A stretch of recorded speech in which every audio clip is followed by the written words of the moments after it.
The house was supposed to be empty. That was the only thought in Adam Mercer's mind as he stood frozen at the end of the driveway, rain soaking through his jacket, his suitcase abandoned at his feet. The porch light was on. Not flickering. Not forgotten. On. Adam hadn't been home in 9 months. 9 months of contract work in another state, 9 months of sleeping in unfamiliar rooms, convincing himself that distance was easier than grief. This house, his childhood home, the last thing his father had left him, was meant to remain untouched until Adam decided what to do with it. Sell it, rent it, forget it. But someone had made a decision for him. He walked closer, heart pounding. Through the front window, he saw movement. A small shadow darted across the wall. Then another. Laughter, soft, cautious, floated through the glass. Children. Adam's stomach dropped. He unlocked the door. The familiar creak echoed through the hallway like a gunshot. Inside, everything stopped. A little boy stood near the couch, gripping a toy truck with both hands. A girl, older, maybe 9 or 10, instinctively stepped in front of him, chin lifted in defiance, far too old for her small frame. And then a woman appeared from the kitchen. She froze when she saw Adam. Her face drained of color. Please, she said, hands trembling as she raised them. Please don't call the police. I can explain. I know this is your house. Adam couldn't speak. This wasn't the rage he'd imagined. This wasn't betrayal or fury. This was shock. And something else he didn't want to name. Who are you? He finally asked, his voice low, unsteady. My name is Claire, the woman said softly. These are my children, Noah and Emily. The little boy's lip quivered. Mama. Claire reached back without turning, her hand finding Noah's instantly. We didn't plan this, she continued, her voice breaking. We were going to leave. I swear. Adam shut the door behind him, the click echoing like a final decision.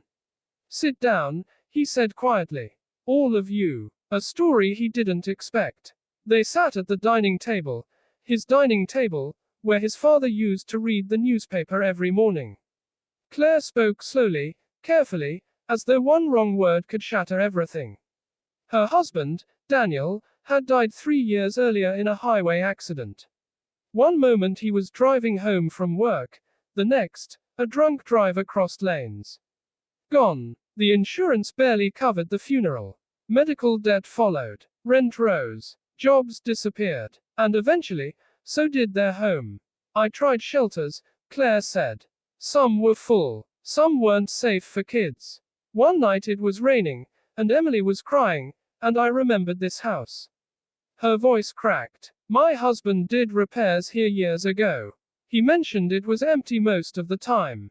I didn't think you'd come back so soon. Adam stared at the table. This wasn't theft. This was survival. The man who lived alone. Adam had spent years convincing himself that solitude was strength. After his mother died, then his father, he learned to keep distance. People left. Houses emptied. Silence was predictable. And now silence was gone. That night, Adam told them they could stay. Just one night. He slept on the couch, listening to the unfamiliar rhythm of breathing down the hallway. A house that once echoed with grief now held something fragile and alive. Morning came with the smell of toast. Claire apologized constantly. Emily tried too hard to be polite. Noah asked Adam if he liked dinosaurs. Adam didn't know when, one night, turned into a week. But it did. Cracks in the armor. Life didn't soften Adam overnight. There were awkward silences, long stares, moments when he almost asked him to leave. But there were also small things. Emily showing him her drawings. Noah cheering when Adam fixed her broken chair. Claire humming while she cooked, unaware he was listening. One evening, Adam found an envelope on the counter. A bank notice. He'd missed payments while away. The house was at risk. The irony was brutal. He owned a home he barely lived in, while a family with nothing had turned it into something warm. That night, Adam sat alone on the porch, rain tapping against the railing. Claire joined him quietly. You don't have to keep us, she said. Adam looked at the dark street. I know, he replied. And for the first time in years, that truth terrified him. A choice that would change everything. The next morning, Adam made calls he never planned to make.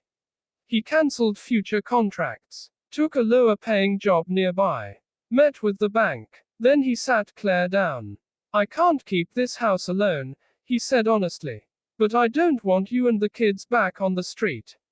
Claire's eyes filled with tears. So we figure it out, Adam continued.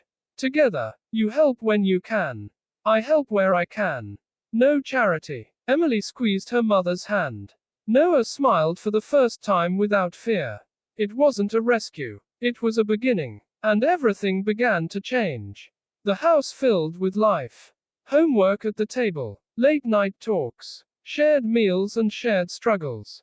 Adam learned patience. Claire learned to trust again. And slowly, almost without noticing, it stopped being his house. It became their home. And none of them would ever be the same.